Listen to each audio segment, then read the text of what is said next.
लुधियाना के एक स्कूल की चहारदीवारी। भोर का समय।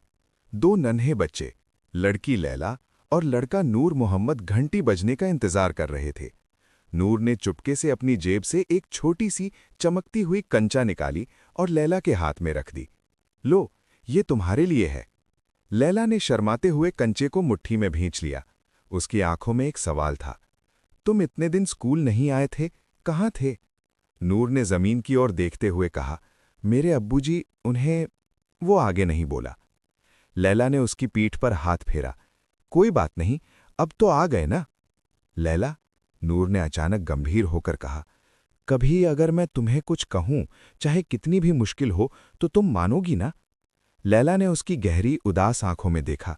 उसने पूरी तरह न समझते हुए भी धीरे से सिर हिला दिया। हां, तुम जो कहोगे। वादा? वादा। उस दिन के बाद वे बड़े होते गए, लेकिन नूर मोहम्मद की आंखों में छिपी उदासी कम न हुई। एक दिन प्रथम विश्व युद्ध का बिगुल बजा। लुधियाना के जवानों की एक टुकड़ी फ्रांस के मोर्चे पर जाने वाली थी। उसमें अब एक जवान सिपाही बना नूर मोहम्मद भी था। रवानगी से पहले का दिन। स्टेशन पर भीड़ थी। नूर की नजरें किसी को तलाश रही थी। तभी उसने देखा, लैला, अब एक कोमल युवती, अपने वालिद के साथ खड़ी थी। उनकी नजरें मिली।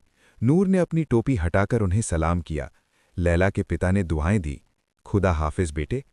लैला कुछ बोलना चाहती थी, पर शब्द नहीं निकले।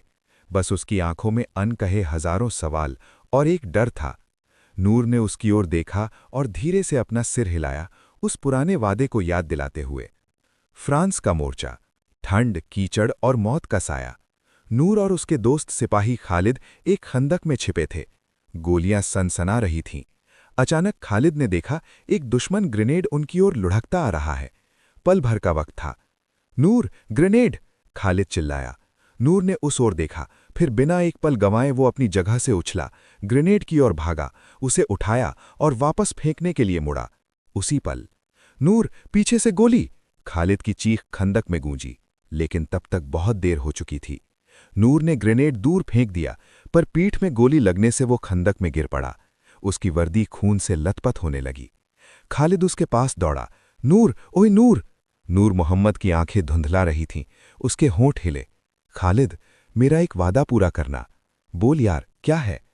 लैला, लुधियाना वाली, उससे कहना वादा निभा दिया। खालिद ने पूछने की कोशिश की, कौन सा वादा यार, समझा नहीं। लेकिन नूर की आंखें बंद हो चुकी थीं। उसके चेहरे पर एक अजीब सी शांति थी। दूर फेंका गया ग्रेनेड खालिद और बाकी साथियों की जान बचा चुका था। कई महीने बाद, लुधियाना। लैला अपने घर की खिड़की से बारिश देख रही थी। उसके हाथ में वो पुराना, चमक खो चुका कंचा था। उसके पिता ने धीरे से आवाज दी, बेटी, कोई सिपाही तुमसे मिलने आया है। लैला का दिल धक से रह गया। वो दौड़कर बाहर आई। दरवाजे पर खालिद खड़ा था। उसकी आंखें नीची थीं। उसने एक लिफाफा और नूर की टोपी लैला की ओर बढ़ाई। लैला ने लिफाफा खोला। उसमें सिर्फ एक पंक्ति थी, जो शायद नूर ने मूर्छे पर लिखी थी। उसने कहा था, और मैंने वादा पूरा किया। लैला ने टोपी को छाती से लगा लिया। उसकी आंखें भीग गईं। उसने बाहर बारिश में देखा, मानो किसी खोए हुए सवाल का जवाब ढूंढ रही हो। उसे अब समझ आ रहा था, उस दूसरे बचपन के वादे का असली मतलब। नूर ने उसकी एक बात मानी थी और अपनी जान देकर उसे निभा दिया था।